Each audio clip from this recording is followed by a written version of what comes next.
Todas as vezes que a gente se sente bem com a nossa imagem, automaticamente dentro de nós muda uma chavinha de segurança ao fazermos e de criarmos melhores e maiores resultados. Então eu tenho certeza, não é um achismo, e a ciência da comunicação nos ensina isso, que todas as vezes que nós provocamos simetria, organização, e isso vem de encontro com a nossa pessoalidade, gera segurança suficiente para que nós estejamos mais fortes nas tomadas de decisão. Então não é um achismo. Se você faz de qualquer jeito, tudo no seu dia também será de qualquer jeito.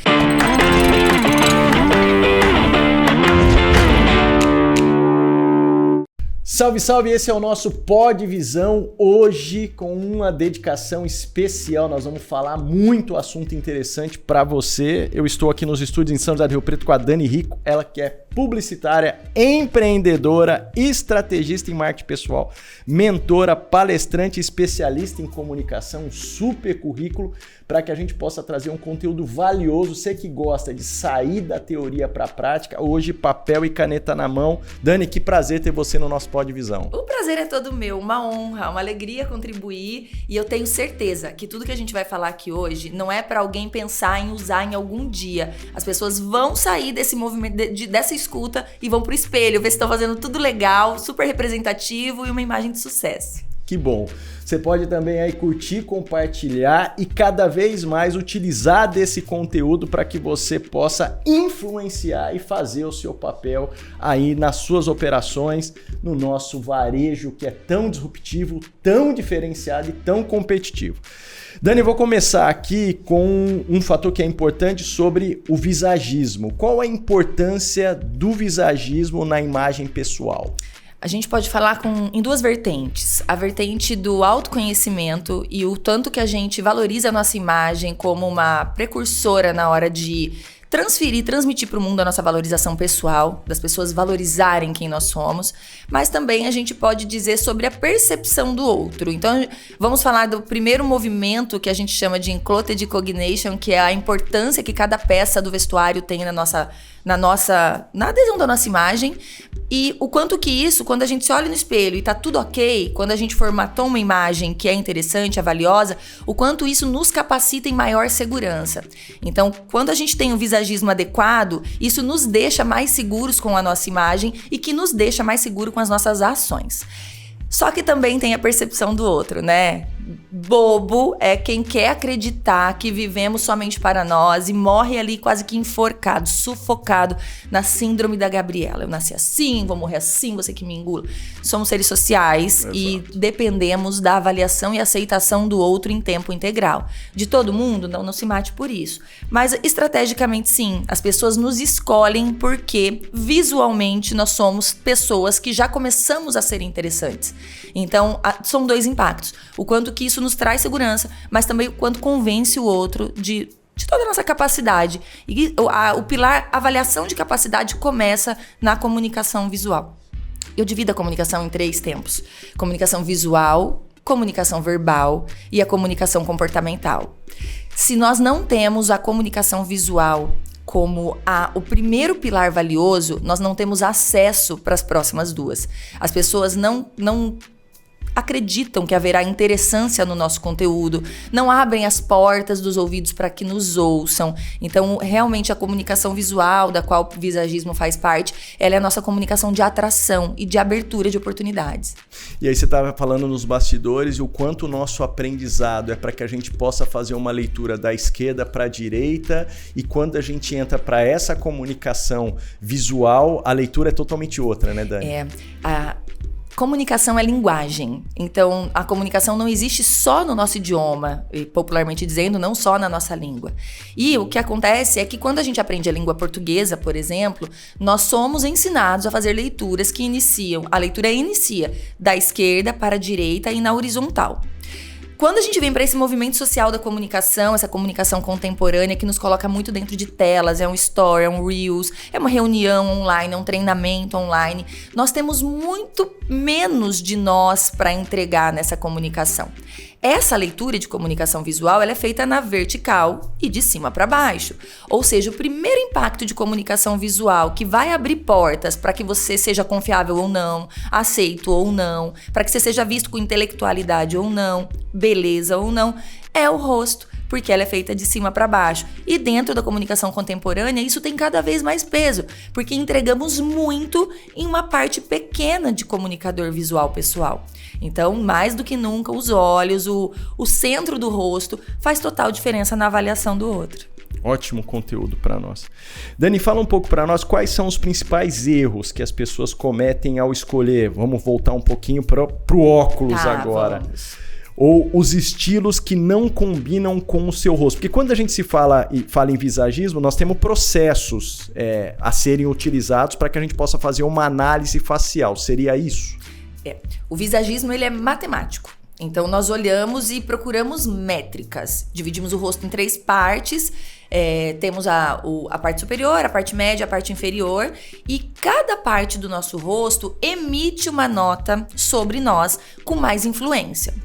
Então, vamos lá. Pessoas que querem comunicar intelectualidade vão ter testas à mostra. Pessoas que querem comunicar mais emoção, mais delicadeza, vão fixar o centro realmente do rosto, ao terço médio. E pessoas que trabalham com criatividade, treinamento, exposição de fala, precisam capacitar o terço inferior. Quando nós olhamos para isso, nós já decidimos o que queremos comunicar. Quando eu digo decidimos, não que decidimos pelo cliente, né? No caso dos vendedores de ótica. Mas entender isso, qual é o objetivo de imagem que essa pessoa tem, começa com uma parte menos palpável, porém muito interessante. Porque é através do objetivo de imagem que a gente vai adaptar a métrica. Não só a métrica. Ah, Dani, o meu rosto é redondo, então eu preciso usar óculos quadrado. Não, se o teu objetivo de imagem é rejuvenescer essa imagem e transparecer mais contemporaneidade, mais modernidade. Então a gente precisa primeiro entender o objetivo e aí sim obedecer às métricas para poder chegar a esse objetivo. Só que muitas vezes o objetivo é alcançado em não obedecer à métrica. Então a pergunta é: o que pior o que acontece quando a pessoa não entende ou não faz o visagismo dela? Ele é um comunicador, ele é um treinador, ele é um mentor e ele tem um rosto redondo, ele usa um óculos quadrado, que estaria dentro do que a internet te ensina, do que é interessante pro teu rosto. Mas o óculos de linhas retas deixa você com mais rigidez exposta. E aí ele escolheu um óculos de linhas retas e de cor preta, sem fazer um estudo de análise da cor, ainda para o subtom de pele dele. Então, as linhas retas indo uma cor rígida, isso causa distanciamento ao invés de proximidade. Isso me diz sobre a pessoa que está distante de mim, não e que está próxima a mim, podendo me ensinar algo, pegar na minha mão e me ensinar algo. Então, o objetivo de imagem precisa ser considerado antes das métricas. E aí as métricas vão sendo utilizadas para que a gente organize essa percepção de uma imagem de valor. Então, nesse caso, nós trocaríamos uma armação quadrada por uma de linhas retas por uma levemente arredondada na parte inferior e trocaríamos a cor. Ao invés de um preto, poderíamos colocar um marrom ou até podemos ir para o prata, para o dourado. Tudo indo de acordo com a percepção que o público tem sobre isso, do que você quer que as pessoas sintam sobre isso. Muito bem colocado. E falando nisso, você sabe o quanto a gente tem a força de vendas, falando na rede Mercadão dos Óculos, as nossas equipes trabalham na sua grande maioria com os óculos. Até para provocar nesse cliente a sensação de que eu sou usuária do meu produto e eu recomendo. Isso que você falou agora é interessante, porque muitas vezes quando uma vendedora talvez não capacitada ou qualificada com esse conteúdo, ela está com óculos que ela afasta esse cliente, isso causa uma preocupação e talvez ela nem tenha esse conhecimento, né? Inclusive, se o cliente olhou para essa vendedora e não gostou da capacidade visual que ela apresenta com esse óculos, ele já vai duvidar da capacidade dela de atendê-lo numa boa qualidade de um óculos que funcionaria para ele. É automático. Nós sempre somamos o visual daquele profissional, falando agora em específico da vendedora, com a capacidade que ele tem de atender a nossa dor. Eu quero um óculos que... Não gosto de usar óculos, entro na ótica, quero um óculos que me deixe bonita. Supomos que o único objetivo de imagem que eu tenha seja esse. Sim. E aí eu olho para uma vendedora que nela o óculos não está vestindo bem e ela não me causa uma sensação de beleza. Eu não vou comprar naquele momento. Talvez eu volte na ótica depois, seja atendida por uma outra pessoa, a qual eu realmente senti similaridades, pertencimento, ela faz para ela, então ela vai saber fazer para mim também, e compre. Mas a chance que nós temos de perder uma venda por causa disso são reais. E não é só saber ensinar, né? É produzir. Eu também vendi óculos por conta desse podcast, tá? Que bom. Eu não costumo usar o óculos, eu uso bastante lente nos compromissos, pra ficar o dia todo. E como é impactante isso? Porque todas as vezes que eu apareço de óculos em alguma reunião, algum treinamento, a primeira coisa que as pessoas falam, comunicação visual muitas vezes não nos geram feedbacks. Sim. As pessoas sentem sobre nós, mas não nos falam o que estão sentindo. Mas algumas pessoas acabam transmitindo, né? Falando. E quando eu recebo feedbacks, nossa, hoje ela veio mais inteligente. Ainda nós temos um valor histórico pro óculos, né? Como sendo um ícone, uma simbologia, um signo de capacidade intelectual. Exatamente. Isso é muito legal. É muito positivo. Então, rememorando esse ponto que você falou, até pra gente avançar aqui no nosso tema, quando a gente tá através da parte superior com a amostra testa, eu tô transmitindo intelectualidade. Sempre. Então, mulheres que gostam de usar franjas e que têm indicação de franja para visagismo, precisa primeiro observar a identidade que ela quer provocar. Porque a franja cabe no visagismo, o rosto vai ficar lindo, mas não só de beleza se faz uma comunicação. Então, o ideal é que nós entendamos como funciona a separação de terços do rosto e a testa, ela imprime a intelectualidade. Então, a mulher de franja, ela sempre estará mais jovem, mais juvenil, mas automaticamente também provocando menos essa sensação de intelectualidade. Não que nós sejamos menos inteligentes porque usamos franjas, mas sobre a percepção do outro, tudo o que... A tratativa que eu faço sobre a comunicação da identidade visual é sobre neuropercepção. Então, não é uma coisa que o outro domina em compreender sobre nós, mas nós dominamos em poder comunicar. Sim. O outro não tem consciência de que ele está sentindo isso, mas está. Eu tenho consciência do que eu quero provocar nele. Então, é uma ferramenta. Exatamente. Muito boa. Como é que o visagismo, Dani, na sua opinião, pode influenciar a autoestima e a confiança de uma pessoa? Como é que você visualiza isso? Todas as vezes que a gente se sente bem, e aí a gente volta lá pro fenômeno do Included Cognition, todas as vezes que a gente se sente bem com a nossa imagem, automaticamente dentro de nós muda uma chavinha de segurança ao fazermos e de criarmos melhores e maiores resultados. Então, eu tenho certeza, não é um achismo, e a ciência da comunicação nos ensina isso, que todas as vezes que nós provocamos simetria, organização, e isso vem de encontro com a nossa pessoalidade, gera segurança suficiente para que nós estejamos mais fortes nas tomadas de decisão. Então, não é um achismo. Se você faz de qualquer jeito, tudo no seu dia também será de qualquer jeito. E a escolha do óculos é tão importante, né? Porque você pensa, apesar de eu ter alunas que têm assim um óculos para cada cor de roupa, tem mulheres que amam isso. Sim. Mas a maioria dos seres normais tem um ou dois, e esse é o que será usado em grande quantidade. Então ele realmente começa a fazer parte de você, ele começa a fazer parte do seu rosto. E todo rosto, ele é um explanador de identidade, ele explana uma identidade. Então a escolha certa de um óculos, ele vai te deixar com uma identidade notável e uma identidade que vai fazer mais geração de valor para você, causar proximidade com mais pessoas e atrair para perto quem você quer atrair para perto. A gente brinca até em algumas situações que, assim, a mulher ela tem 48 pares de sapato no armário, mais 2 armações. Aí ela faz a corrida no final do dia com a mesma armação que ela acabou de trabalhar 8 horas no ambiente de escritório. E você vê a diferença. E a gente sabe o quanto o óculos, ele compõe essa imagem, né, Dani? Que é o que você está trazendo. Num ambiente de vendas, então, a dica que você dá para essa simetria é esse momento onde eu vou escolher o óculos para fazer o atendimento, a primeira leitura é: faça a sua composição, a sua leitura, entenda só essas métricas para que você possa pelo menos ser aceito pelo cliente num primeiro momento. Sem dúvida. O que funciona melhor para o teu objetivo de trabalho? Eu quero vender. Vender é organização de relacionamento, é comunicar para se relacionar. Relacionamento precisa de geração de empatia e de pertencimento. Então, como eu posso provocar em mim uma sensação de bem-estar para quem está me olhando?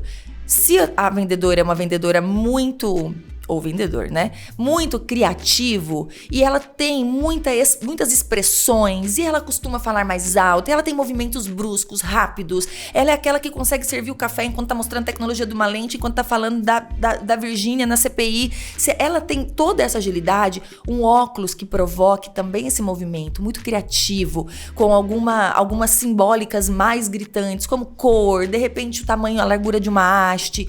Isso faz sentido para ela. Mas se a gente tá falando, e isso vai causar pertencimento, porque durante toda a narrativa pessoal dela, ela faz essa comunicação de maior expressão. Mesmo a pessoa que entrou na loja buscando por beleza, ela compreende que essa vendedora entende de expressão, porque nela funciona assim. Quando a gente fala de uma vendedora mais tranquila, mais calma, aquela que faz o passo a passo, ela entende os processos, ela vai puxar a cadeira para o cliente, vai servir um café, tudo no seu tempo. Esse óculos precisa também da permissão de entendimento para o cliente de que tudo na comunicação dela diz a mesma coisa. Então nós estaríamos com óculos com linhas mais retas, com óculos que sejam um pouco menos chamativo, talvez trabalhemos a questão do metal ao invés do acetato, ou se for acetato, as cores que mais sumam no rosto dela. Sempre fazer essa geração de identidade, de que a minha personalidade precisa estar exposta na armação de óculos que eu escolho para comunicar quem eu sou trabalhando. E Dani, mas tá na moda óculos amarelo. E você? Você tem uma personalidade amarela? Às vezes a sua personalidade é cinza. E tá tudo bem, ela não é errada por isso. A gente só precisa entender que narrativa não é discurso. Discurso é o que a gente fala. Narrativa é o que a pessoa entende da gente num todo da nossa comunicação. E aquilo causa mais credibilidade no que nós estamos falando. Bem colocado, e eu gosto bastante quando você fala qual é o objetivo naquele momento, né? Se é um atendimento. E aí você tem como esse objetivo, de fato, transpor, relacionar, ser mais organizada, roteirizada, você tem que realmente comunicar dessa forma. Agora, se você é mais extrovertida, mais comunicativa, mais expansiva e o seu objetivo também é atender, tá tudo bem. Só se comunique cada vez mais de uma forma. Isso me remete para a próxima pergunta, quais as dicas que você daria para quem deseja aplicar esses princípios do visagismo na sua própria loja, no nosso caso aqui da Rede Mercadão dos Óculos, num atendimento ao cliente? Agora eu vou te falar com 2 pontos de vista, como cliente, mas também como especialista do visagismo. Como cliente, o pior que pode acontecer é chegarmos numa ótica, o nosso vendedor pegar a nossa receita, a instrução, e falar assim: para este grau, como se você virasse um refém naquele momento, assim, ou é isso ou saia daqui. Para este grau, tua armação tem que ser grossa, viu? Porque senão... E aí, e eu te digo isso porque eu vivo isso, tá? Todo mundo em casa usa óculos, eu, meu marido, meus filhos. E aí, às vezes, meu filho, por exemplo, ele usa óculos e ele tem uma condição que a lente dele precisa ter uma tecnologia super interessante para que ela seja mais delicada, mais gentil, mais suave ao ser vista. Eu sei que eu vou receber essa informação no decorrer do meu atendimento, mas eu não quero já começar com uma negativa. Para este óculos, você vai ter que ter uma armação muito grossa. E aí a criança já assusta. Por que não? Assim, ele tem essa dificuldade. Então eu vou te passar algumas opções, primeiro de lente, e aí nós vemos em que armação. Isso fica mais interessante. Então, a respeito só dessa questão do atendimento, do primeiro impacto. Chegando de fato nas armações, aí agora dizendo como especialista, já saí da skin mãe, voltei pra profissional. E você vê que quando é sobre filho, né, a gente guarda. Muito. E teremos a oportunidade de falar sobre isso em um momento. Mas isso não aconteceu no Mercadão dos Óculos, tá? Que fique claro, foi um outro lugar. Como especialista, a capacidade que o vendedor precisa ter de estabelecer conexão, Então, a gente não vai começar falando sobre óculos. O cliente começa falando sobre óculos. Nós não. Nós vamos fazer uma leitura desse cliente. Como ele tá vestido, ele é mais descolado, ele é mais sério. É uma mulher que acabou de sair do trabalho, ela tá com uma alfaiataria pesadona. Ou não, ela tá com roupa de academia. Deixa eu entender de impacto esse estilo de vida. Porque em todo momento as pessoas estão comunicando através do visual. Então, ainda que aquela mulher tenha acabado de sair da academia e depois ela vá para um escritório, ela vá trocar de roupa, trocar skin para o escritório, ela também transita na academia a ponto de estar numa ótica comprando um óculos com a roupa de academia e não com a roupa de trabalho. Perfeito. Então, fazer essa leitura para começar essa conexão com o cliente sobre o estilo de vida dele. Dani, mas visagismo é métrica, é rosto. Mas a gente precisa primeiro estabelecer uma conexão. Onde ela vai usar esse óculos? Qual é a necessidade? Usa todo o tempo? Quer um óculos mais para dentro de casa? Ou de fato é um óculos que você vai ter uma vida social utilizando dele? A hora que você vai conseguindo entender isso, você está praticando muito mais do que um entendimento só para o teu trabalho. Você vai usar isso no próximo passo, que é fazer as métricas de visagismo dela. Mas, na verdade, você já estabeleceu uma conexão de confiança. É a hora que você for estudar os traços da face para dizer, olha, nós temos algumas proporções aqui, seu rosto é lindo, mas algumas proporções a gente pode deixar mais simétrica. Por exemplo, a sua bochecha, ela é um pouco mais protuberante que o queixo. Antes que a mulher saia dali querendo colocar já preenchimento no queixo, porque a gente tem que tomar cuidado com isso. Mas, olha, a gente consegue corrigir, não é nem corrigir, a gente consegue acentuar esse traço com este tipo de armação, porque ela atende a demanda do seu rosto e casa muito bem com o estilo de vida que você me disse, com o objetivo que você tem na utilização dessa peça. Então, primeiro, estabelecer a conexão no sentido de quem é aquela pessoa, né? Como ela vai, o que ela quer comprar, o que de fato ela quer. E só na sequência, porque daí a conexão já está estabelecida, a gente começa a falar sobre visagismo. O visagismo é uma ferramenta poderosa. Ele vai mudar as expressões de uma pessoa. Deixa uma pessoa mais triste, deixa o óculos errado, deixa a pessoa mais triste, deixa a pessoa mais jovem, deixa a pessoa mais velha, deixa a pessoa mais feliz. E a gente precisa entender o que a pessoa quer destacar com isso. Mas também é uma técnica que, de alguma maneira, a gente vai ali cutucar uma assimetria daquele rosto. Então, se eu começo já direto por ele, quase que ressoa como arrogância. Não, porque aqui você tem a bochechinha, aqui você não tem o queixo, aqui você tem a sobrancelha muito larga, aqui, ó, tua testa é muito grande, ou tua testa é muito pequena. Então, a gente começar direto pelo visagismo nunca é a melhor opção. Começa primeiro estabelecendo essa conexão de estilo de vida, de objetivo, de imagem. Faça uma análise de quem é aquela pessoa naquele momento. Você já tem algumas respostas sem que ela precise te dar.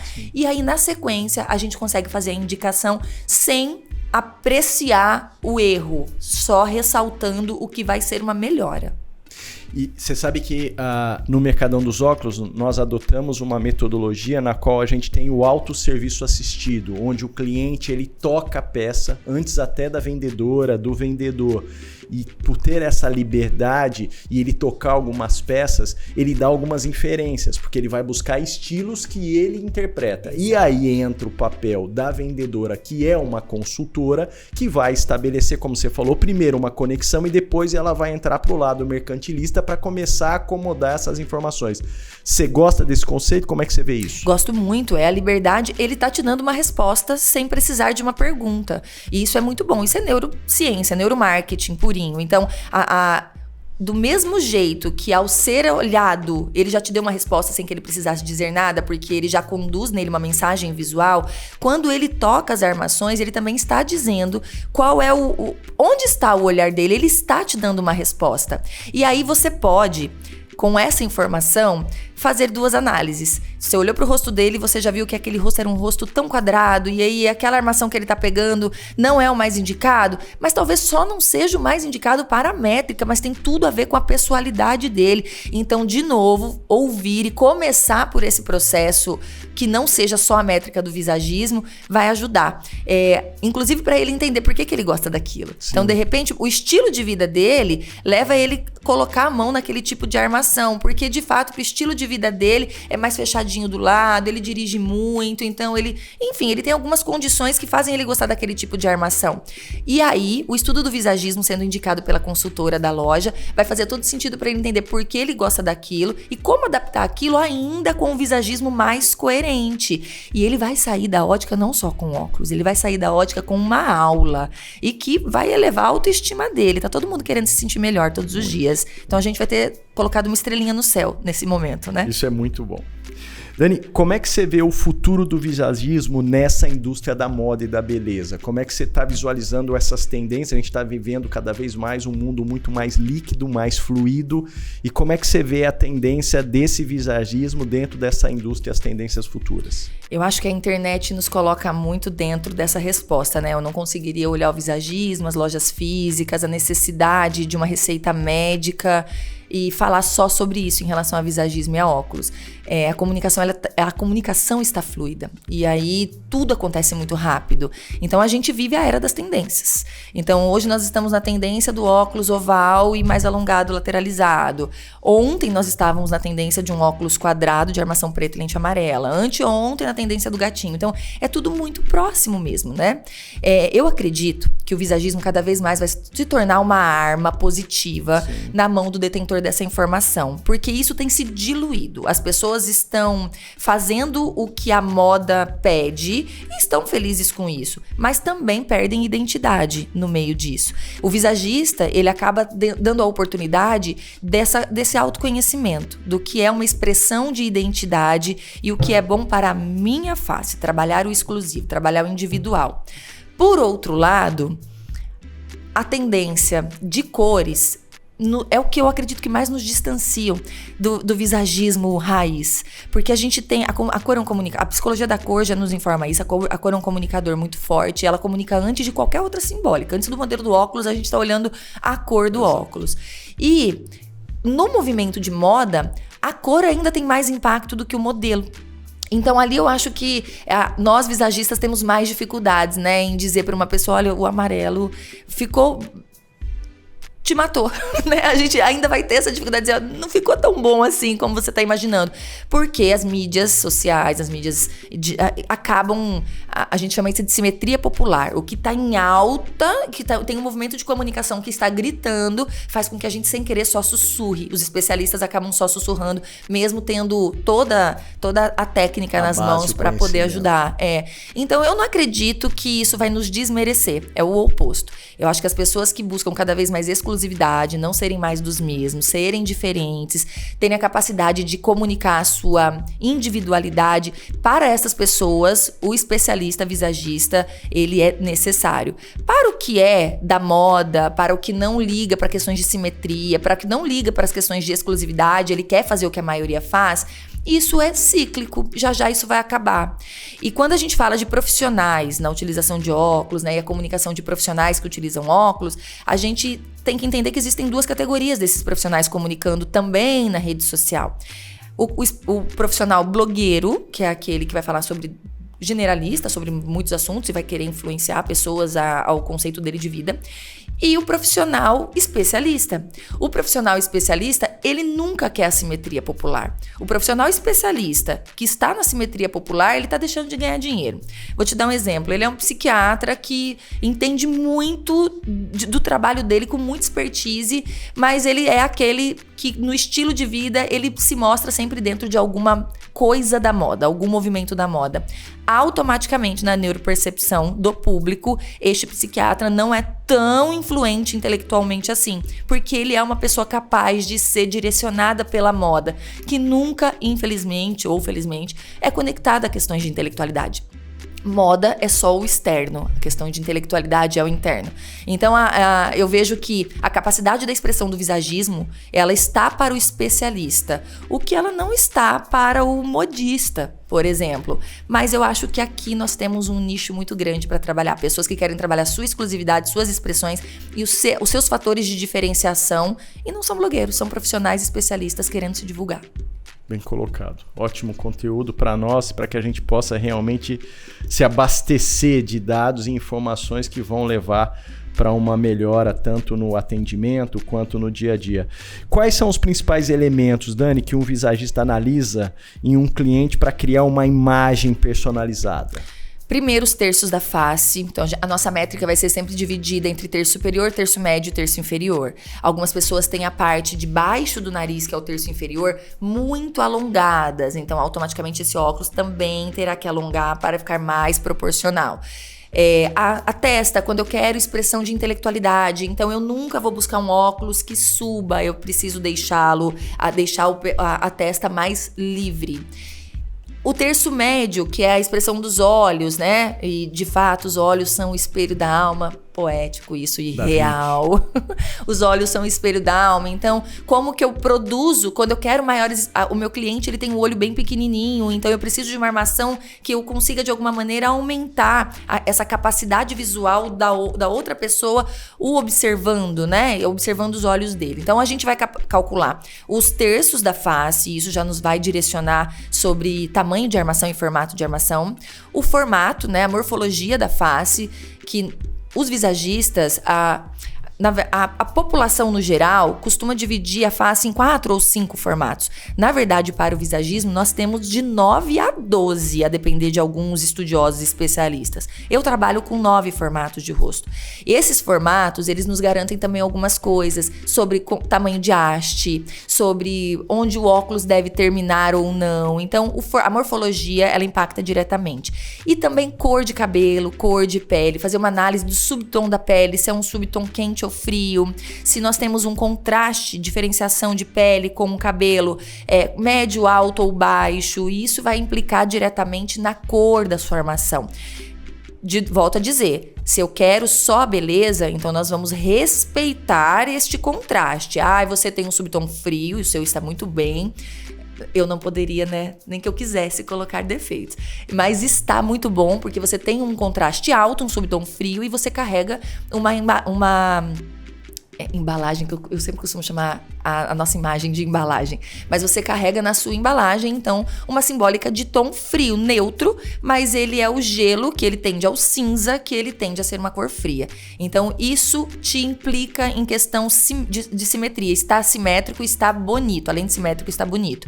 Mas algumas pessoas têm o subtom de pele como o seu, frio, tem o cabelo escuro e a pele clara, um contraste pessoal alto, mas querem ser provocativos. Eles usarão por exemplo, uma armação de óculos laranja, que é quente, mas vem de encontro com o objetivo que ele tem dessa imagem. Então, desrespeitamos a questão do subtom de pele, mas respeitamos, então, outras métricas do visagismo, os terços e a morfologia. A gente consegue fazer o equilíbrio entre o que fique melhor para você e, ao mesmo tempo, que te represente na qualidade do que você quer ser representado. Ótimo. Você me remete sempre a lembrar que, assim, muitos dos nossos treinadores, os nossos especialistas de campo, a nossa consultoria, trabalha muito o sentimento na equipe de vendas de fazer uma boa anamnese para ouvir antes de começar a falar. E essa anamnese, ela dá várias inferências para que eu possa me abastecer, criando esse vínculo. Primeira conexão, porque quando você ouve, você está se mostrando cada vez mais hábil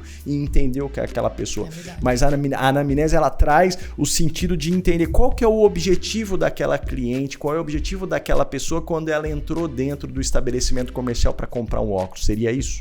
É exatamente isso. E ouvir o que não é dito, né? Porque nós vivemos, de volta a este assunto, na comunicação contemporânea, 70% do que é dito não é dito. Ou seja, 70% das informações que a gente recebe está na linguagem oculta. E o nosso visual, o visual do nosso cliente no momento dele da compra, está nos falando dentro da linguagem oculta dele. Então, ouvir, de fato, o que ele verbaliza, mas também ouvir, entre aspas, o que a linguagem oculta dele está dizendo. Os gestos, a roupa que ele veste, o estilo de vida que ele está carregando para dentro do estabelecimento naquele momento que ele foi contactar um vendedor na busca de um óculos. Bem colocado.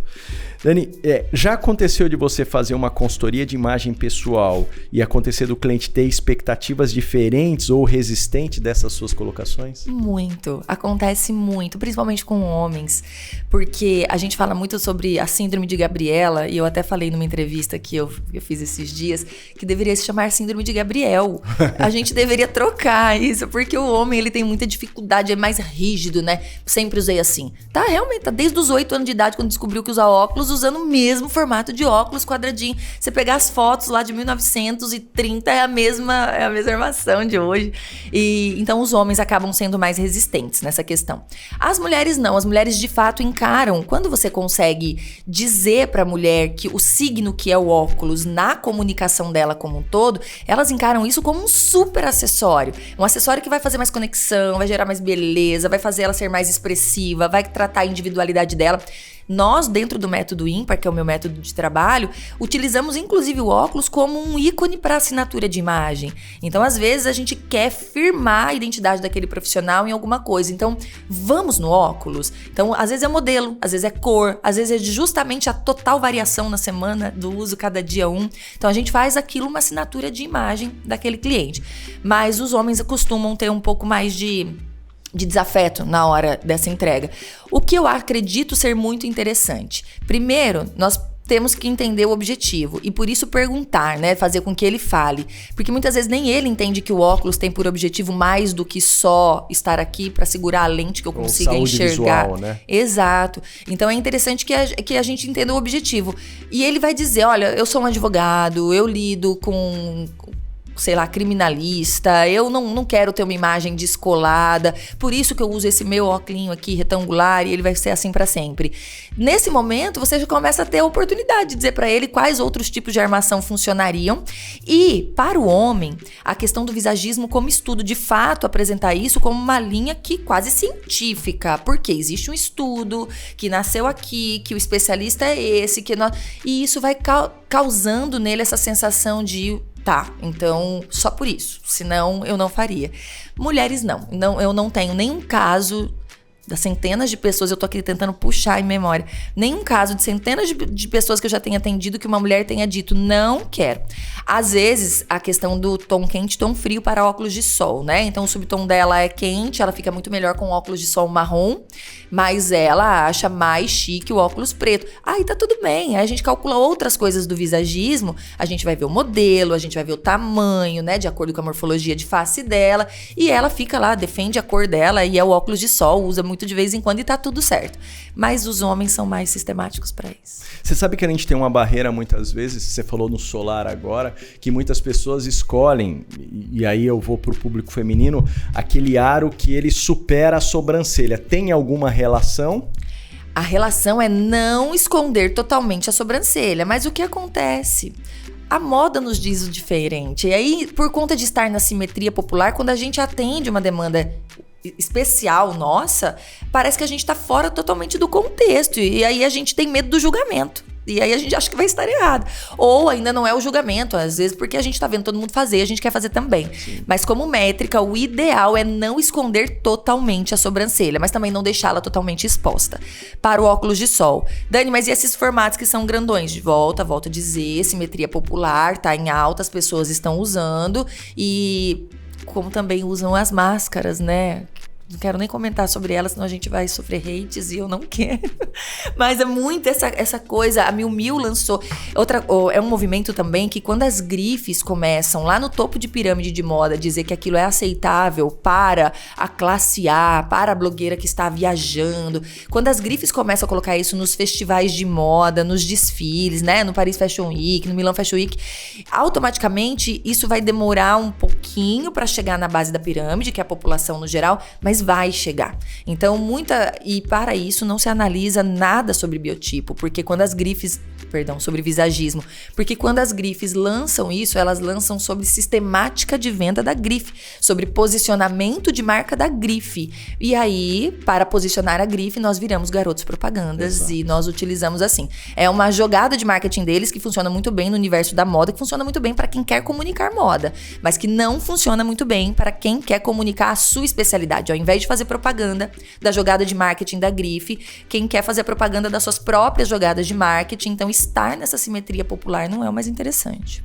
Eu venho observando e venho lendo bastante também a respeito dessa mudança um pouco, não de valores, mas essa mudança de consumo. Porque antes o que a gente tinha eram grandes grifes que, através das grandes desfiles, das grandes tendências, lançavam mundialmente. Então saía o que você falou agora, o top-down para chegar aqui na base da população. Mas agora eu estou vendo um movimento também, Dani, que quando a gente tem um influencer totalmente disruptivo ou um blogueiro ou uma pessoa que forma opinião, ela traz uma mensagem da rua e ela começa a comunicar aqui, ela vai inverter essa pirâmide. Ela vai formar opinião e as pessoas vão querer consumir aqui para depois a grife fala, não, agora eu preciso entender o que esse influencer está comunicando para conseguir fazer. Teria isso? Tem muito.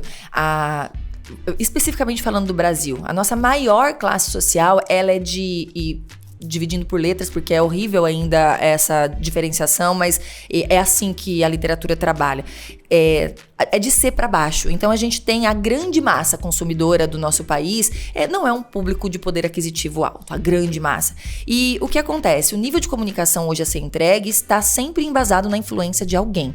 Quanto maior é a influência daquela pessoa sobre este público, que é o público basal que nós chamamos, automaticamente é o que ela diz que vira moda e não o que a grife diz que vira moda.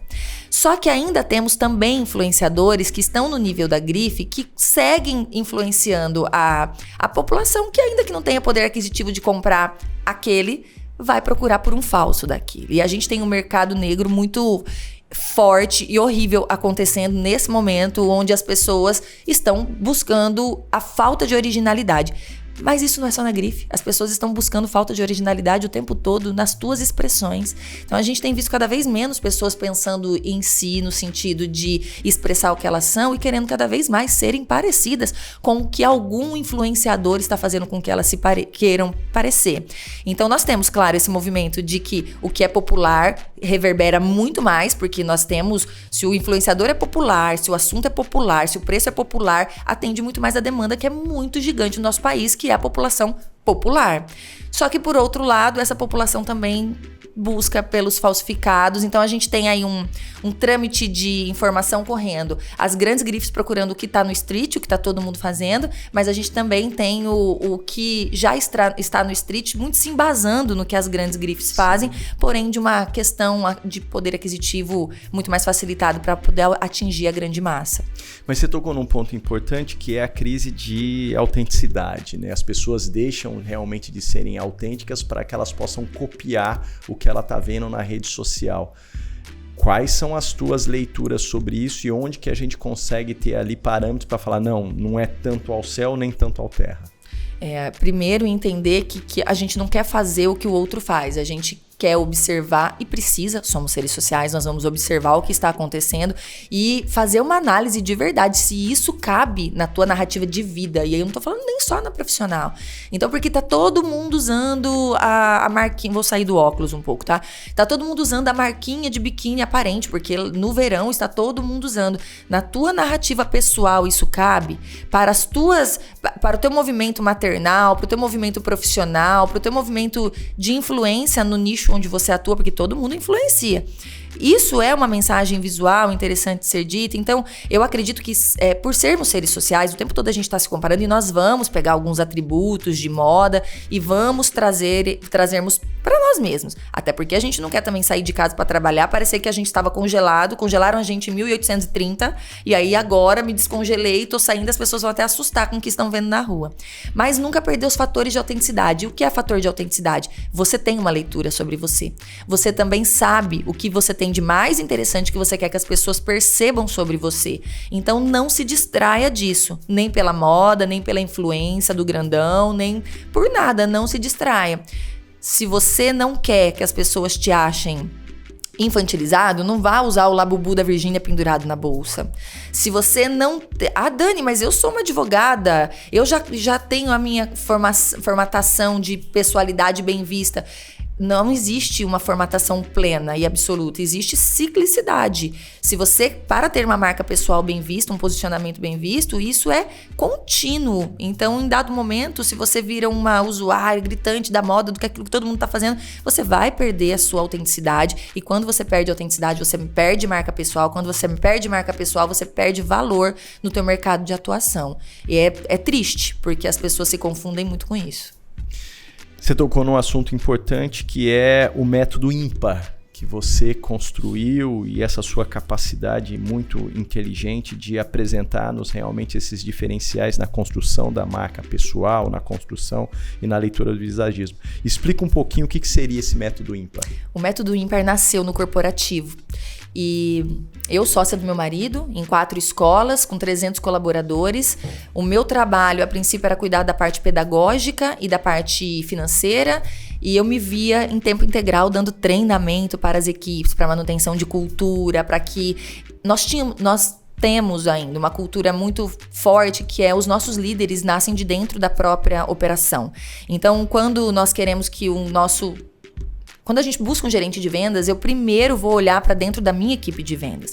Só que nós falhávamos muito nisso, porque qual era a nossa métrica e o que muita gente faz? Nós pegávamos o melhor vendedor para ser o nosso gerente de vendas e o melhor operacional nem sempre será o melhor gestor. Agora, tem muita gente que não é o melhor vendedor, mas ele tem uma gestão de pessoas com uma capacidade de produção muito grande. Só que isso nós fomos entendendo no decorrer aí dos nossos 10 anos de empreendedorismo. Quando eu percebi, eu tinha desenvolvido dentro da minha própria empresa uma dinâmica, um processo para o desenvolvimento dos líderes. E nele cabia o desenvolvimento da comunicação desse líder. Então, eu continuava buscando de dentro da própria equipe, mas aí eu trabalhava como uma linha de produção nele. Deixa eu te ensinar uma comunicação visual que impere valor, que as pessoas já vão te ler como líder antes de você falar que você é líder. E nós temos uma máxima também. Comunicação verbal não é para dizer sobre liderança. Comunicação verbal diz sobre o teu conhecimento e sobre quanto você pode ajudar o outro com o teu conhecimento. Sobre liderança, nós precisamos apresentar isso na comunicação visual. É o pilar que vem antes. Porque não é arrogante você parecer o líder, mas é arrogante você dizer que é o líder. Então, nós trabalhamos isso muito fortemente como uma cultura nossa. Então, eu comecei dentro do nosso time a desenvolver a capacidade visual desse líder, a capacidade verbal desse líder, a capacidade comportamental desse líder. E, automaticamente, ele foi se intitulando líder, ele foi se reconhecendo e a própria equipe também reconheceu. Uau, como cresceu! Como se depois daquele treinamento ele estivesse apto para ser o líder. Aí sim a equipe aceitava, antes não. Então, nós fazíamos todo esse processo. E fiz por anos dentro das nossas empresas. Até que eu comecei a ser convidada pelos empresários colegas. E eles diziam, você pode vir aqui fazer isso também? Eu, nossa, que legal, que incrível, eu vou sim. E isso começou a tomar proporções muito maiores fora da minha empresa do que dentro dela. E eu abandonei as nossas operações, falei, marido, agora é a minha vez. Eu sou publicitária de formação, legal. Eu sempre trabalhei com desenvolvimento de comunicação. Eu falei, então, agora eu acho que eu tenho... Deus não faz nada de errado. Exato. Preparou tudo até aqui para que eu tivesse recursos suficientes para conseguir formatar um produto muito diferente, que é o método ímpar. Então, o método ímpar começou a existir dentro do corporativo, da empresa de outras pessoas, até que os donos, gerentes, supervisores começaram a contratá-lo individualmente. Olha, eu amei um grupo, mas eu quero que você faça para mim. Eu me tornei, ainda que eu não tenha desenhado isso lá no começo, uma estrategista de imagem pessoal e de posicionamento profissional. E aí as pessoas já não queriam mais o conceito. Totti, eu dou todo o conhecimento, você vai lá e faz. As pessoas queriam pegar na minha mão e dizer, faça pra mim. E eu comecei a ver vantagem nisso, porque eu consigo fazer pra você e a hora que eu solto sua mão, você já está pronto pra fazer sozinho. E isso me deu muito mais desejo, porque eu falei, cara, eu vou abrir muitas portas, eu tenho certeza que vai ter muita gente valorizada através do meu conhecimento. Então, o método ímpar é um método de comunicação, imagem de impacto arquetípico. Nós trabalhamos com o desenvolvimento de comunicações com base nos arquétipos e a moral da história do ímpar é trabalhar uma narrativa profissional que faça sentido, uma aparência que atraia, um visual que atraia, um verbal que convença e um comportamental que seja a cereja de ouro de cima deste profissional e que a gente cause então com isso valorização. É aquele profissional que vai ter mais valor de mercado através do alinhamento de comunicação que começa pela comunicação visual. E quais são os arquétipos hoje que a gente tem? Nós temos 12, de acordo com a literatura de Jung, né? Porque tem uma galera aí do TikTok que fala do arquétipo da sereia, do arquétipo da medusa, do arquétipo de... Eu fico pensando em Jung escrevendo medusa. Eu penso ele escrevendo a palavra medusa. Imagina com a caneta de pena dele. Não combina. Isso não existe. Não combina. Sereia, arquétipo da sereia. Os arquétipos são amante, governante, herói, bobo da corte, cidadão ou pessoa comum. Eu sempre penso que eu já estou repetindo, tá? Aí nós temos mago, nós temos inocente, nós temos... Você lembra de mais algum? Bobo da corte, eu já falei, eu sempre acho que eu repito. São 12, eu vou ficar te devendo isso assim com toda a clareza. Inclusive, nesse momento, é uma aula plus que a gente tá tendo no nosso podcast aqui. E eu falo deles todos em todo o tempo, mas como os trabalhos são individuais, cada pessoa, cada profissional, nós trabalhamos uma tríade arquetípica. Então, eu sempre tô muito focada nos 3 daquele profissional. Mas eu vou te falar dos meus. Eu tenho 3 arquétipos. Meu arquétipo primário é o arquétipo da amante. Meu arquétipo secundário, o arquétipo do sábio, e o meu terceiro arquétipo é o arquétipo do mago.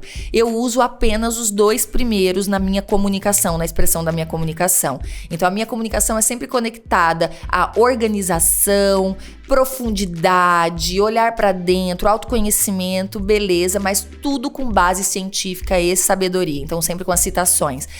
Dani, o que isso ajuda? Que quando você conhece o teu arquétipo, você sabe como construir a tua narrativa profissional. Perfeito. Você sabe quais temas abordar, por que abordar, como explorar isso, como deve ser o seu verbal ao falar disso, como deve ser o seu visual para que você tenha valor ao falar, né, expressar através do verbal. Então, o arquétipo ele é um direcionamento para a comunicação visual, para a comunicação verbal e para a comunicação comportamental. Muito bom. Fala um pouco para nós, considerando esse cenário atual de negócios e essa crescente importância que a gente vê da presença online, quais as estratégias de construção de uma marca pessoal que você considera mais eficaz para que a gente possa ter um empreendedor ou uma pessoa de negócios atrair o público certo para o seu produto? Eu até tenho cuidado para falar nisso, mas assim, eu vejo as pessoas se preocupando muito com técnicas de venda. Vamos fazer treinamento para venda. Vamos ensinar como é o atendimento humanizado, né? E tudo isso nasce com a base na comunicação. Então eu penso que para a gente conseguir progredir, a gente vai sempre ter que elaborar uma comunicação que se dedique a demonstrar a cultura da empresa, mas também se dedique a demonstrar a cultura individual de cada colaborador que está desenvolvendo aquilo. Então, como base, eu acredito que a primeira coisa que nós devemos considerar é o pilar da comunicação visual mesmo. Ele precisa ser forte o suficiente para causar atração. Toda comunicação começa pelo visual. E aí, quando a gente atrai o público certo, é mais fácil fazermos negócios. Quando a gente se comunica da maneira certa, a gente realmente cria maiores chances de conexão, de similaridade, de pertencimento. É mais fácil fechar uma venda. E então, a técnica da comunicação visual utilizada como neuropercepção é uma ferramenta muito preciosa. E eu penso que algumas empresas ainda não olham para isso com muito cuidado. Então desenvolvem, por exemplo, o uniforme do colaborador com base no preço do material somente, ou na estamparia da logo da empresa somente. Não reparam, né? Não percebem a questão de qual é a neuropercepção da cor desse uniforme, neuropercepção do modelo desse uniforme. E isso vai impactar, porque da mesma maneira que eu estou dizendo que a vendedora faz uma leitura sobre o estilo de vida, quem é aquela pessoa que está indo comprar um óculos naquele momento, o cliente faz a mesma leitura daquela vendedora e naquele momento ele cria um bloqueio de aqui eu não quero comprar, com ela eu não quero falar, e a gente nem sabe porque a gente está provocando isso no nosso público. Então, trabalhar com mais cautela e dando mais valor ao pilar de comunicação visual, porque ele é um neurotransmissor de informações muito importantes. Valeu. Você sabe, Dani, que a gente tem um profissional que atua dentro das operações das lojas do mercado chamado Street Marketing. Legal. Ele atua convidando as pessoas, seja para um apelo, faz quanto tempo que você não faz um exame de vista, quanto tempo você não troca seus óculos, estimulando essa pessoa a acessar a loja como um primeiro contato, um primeiro approach. A comunicação visual e não verbal desse profissional é extremamente importante também, porque ele é o primeiro contato com a pessoa que está passando na rua, ela nem veio buscar, né? Ele pode estar lá na rua e não ser visto por ninguém e só conseguir acionar um contato através do segundo pilar de comunicação, que é o verbal. E aí, olha quanto ele já perdeu. Então, neste contexto, a comunicação visual dele é atrativa, chamativa, para que os olhos o busquem antes dele dizer nada, é o mais importante. Porque daí sim ele aciona o segundo pilar de comunicação, que é o verbal. Todos, né? O advogado é assim, o médico é assim, a empresária é assim, a treinadora é assim.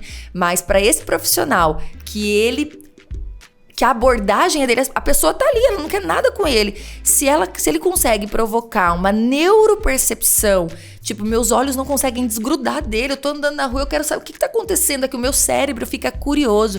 E a curiosidade é um gatilho importantíssimo para que a gente possa acionar a comunicação verbal. Então, ele estaria usando uma técnica de neuropercepção que automaticamente facilitaria o trabalho dele no mínimo em 50%. Bárbaro. A curiosidade realmente ela realça e ela traz essa necessidade para buscar. Ela é um gatilho, né? Para trazer para dentro. E aí, Dani, para o empreendedor que está começando a investir na sua marca pessoal com o objetivo de impulsionar o seu negócio, quais seriam os 3 passos práticos e de baixo custo que você colocaria para que a gente possa influenciá-lo? Primeiro, parar de gastar dinheiro com curso de oratória. O pessoal começa pelo errado, ela começa lá pelo segundo. E aí vai virar gastar dinheiro. Porque ele é o segundo momento, não é o primeiro. Então, esse empreendedor, entenda, vamos falar da cultura empresarial dele. O que ele quer como cultura dentro daquela empresa. Ele precisa ser o primeiro a vestir isso, a falar isso, a comunicar isso em tudo que ele pode. Então, se a minha empresa é uma empresa, é um escritório de contabilidade, por exemplo, eu vendo rigidez, seriedade, organização, padronização, confiança, confiabilidade. Eu não sou o profissional que trabalha de calça jeans e de tênis, não. Eu sou a confiança, eu sou a rigidez, eu sou a organização, eu sou a pontualidade. Eu sou tudo o que a minha empresa precisa ser, precisa sentir. Porque isso a gente começa construindo cultura, inclusive para nós mesmos e para o time. Porque a cultura não é a observação do cliente, a cultura é também como o time lida com isso, né? Exato. Então, esse é o custo zero, porque o que a gente precisa é um despertar de conhecimento de uma análise SWOT interna, o que eu tenho de muito positivo e o que eu quero que a minha empresa comunique, você vai escrever ali no seu caderninho e aquilo tem que virar um mantra pra tua vida. Mas eu acordo atrasado, mas eu sou cheio de coisa pra fazer. Não interessa, você tem uma cultura, você é um adulto e você vai implantar isso através de você, não é através do que você fala, é através do que você mostra, dentro da linguagem oculta. Então esse é o primeiro passo. O segundo passo, não se disperse da comunicação do time, porque a hora que você monta tudo isso pra você precisa capacitar isso no seu time também, porque senão você é uma cultura mãe cheia de subculturas dentro da sua empresa e aí uma grandona com um monte pequenininha, a gente vai voltar lá para a primeira série para fazer a mistura das cores, né? Vou misturar o amarelo com o azul e enfim, vai dar o verde e aí a minha cultura que era para ser amarela ficou verde porque eu tinha azul na minha equipe. Então é importante que a gente trabalhe a comunicação do time, de novo, não só ensinando para ele a parte técnica do trabalho, até porque se você contratou, você acredita que a parte técnica ele seja bom. Mas a gente tem que ir pro soft skill, né? A gente tem que ir para essa questão de a implantação da cultura depende de deixar claro para ele e ver a capacidade que esse colaborador tem de entender e se adequar a essa cultura, porque tem gente que não tem capacidade de se adequar à sua cultura e ela não vai ser interessante. Principalmente pro pequeno empreendedor que não pode errar tanto, né? A questão das contratações, vai errar, mas a gente fica tentando errar menos. Então, observar se de fato aquilo adentra a tua cultura, se é possível, o estilo de vida. Olha o Instagram. Para de ficar procurando só o LinkedIn. O povo tá só atrás do LinkedIn, mas no LinkedIn, ela é uma rede social utilizada para o profissional mesmo. Então, ali o profissional vai mostrar aquilo que ele quer que você veja baseado no que a rede social já exige que ele faça. Quando você vem pro Instagram, a gente ainda tem uma confusão muito grande ali do que é a rede social e do que é a rede profissional, acontecendo tudo junto, um balaio de gato. Então, olha isso, a chance de uma contratação bem feita, inclusive de uma cultura de vida que se adequa ou não à sua cultura profissional, tá bem explícita ali. E o terceiro é não parar, né? O terceiro é baixo custo demais, mas é não parar com a imposição, o acompanhamento disso, de como que você quer que a sua empresa seja sentida. Então, acompanha. O dia que o teu funcionário apareceu sem um uniforme, ele não tá comunicando credibilidade, seriedade, ele tá errado. Não faça vista grossa, mas hoje em dia não é assim. Não, é a tua cultura, não é a cultura do hoje em dia, não é a cultura da sociedade. Claro, sempre com muita educação, com muita consciência, mas não abra mão do que é definitivo para o sucesso do seu negócio. E o estabelecimento dessa comunicação, principalmente no começo, desse alinhamento de comunicação, principalmente no começo, vai fazer toda a diferença se você fatura mais ou menos e se antes ou se depois. Ótima colocação. Dani, você que acompanha, caminhando até para o nosso final, porque a riqueza do nosso podcast é deixar sempre aquele sentimento de quero mais. Então nós vamos poder ter a oportunidade de voltar com a Dani Rico aqui. No que você acompanha no mundo da moda, essas celebridades, influencers, tem algum caso de sucesso que você se recorda que o visagismo imperou, fez uma diferença significativa? Olha, eu pensei em alguns, mas eu vou te dizer um que é muito, muito recente. Não vou conseguir fugir dele. Vamos falar da Virgínia, na CPI das Bets. Sim. O óculos de linhas curvas. A Virgínia tem expressões fortes, né? Ela é uma mulher linda, conhecida pelo arquétipo da amante. Ela trabalha exclusivamente o lado sombra, inclusive, do arquétipo da amante, que é a total sensualidade, é o poder, é a mulher empoderada. E na sequência ela trabalha o arquétipo do cidadão, pessoa comum, que é a mãe, que vive de pijama em casa, cuidando dos filhos, que faz academia, que é o que agrega mais valor ao público dela. Ali, na CPI das Bets, ela acionou o arquétipo do inocente.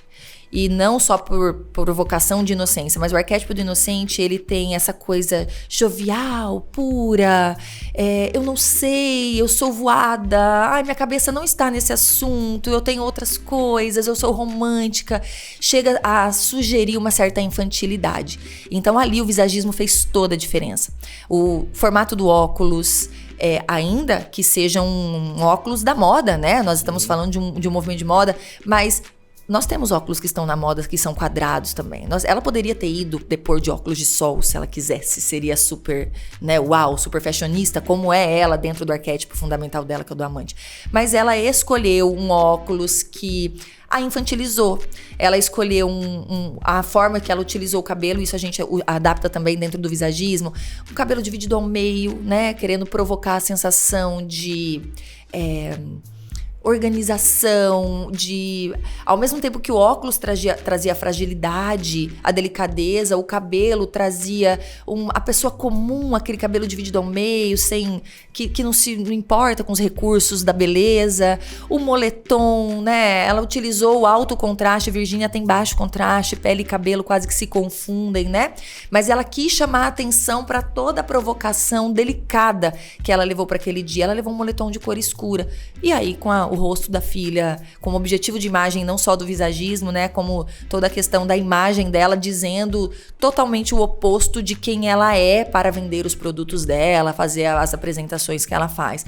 Então esse é um caso bem recente, bem atual, e que a imagem da Virgínia disse o total oposto de quem é a Virgínia, mas que foi completamente adequada para o ambiente, para o momento e para o que ela queria transmitir ali.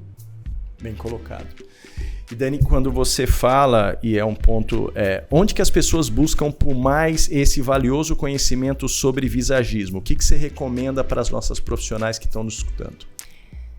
A internet hoje, ela nos abastece de muitos profissionais que tiveram muitos acessos. Então, eu estudei na Ecole Brasil, então é uma instituição que vale muito a pena, porque ela trata o visagismo muito além do visagismo, né? É um processo de autoconhecimento, é muito mais profundo.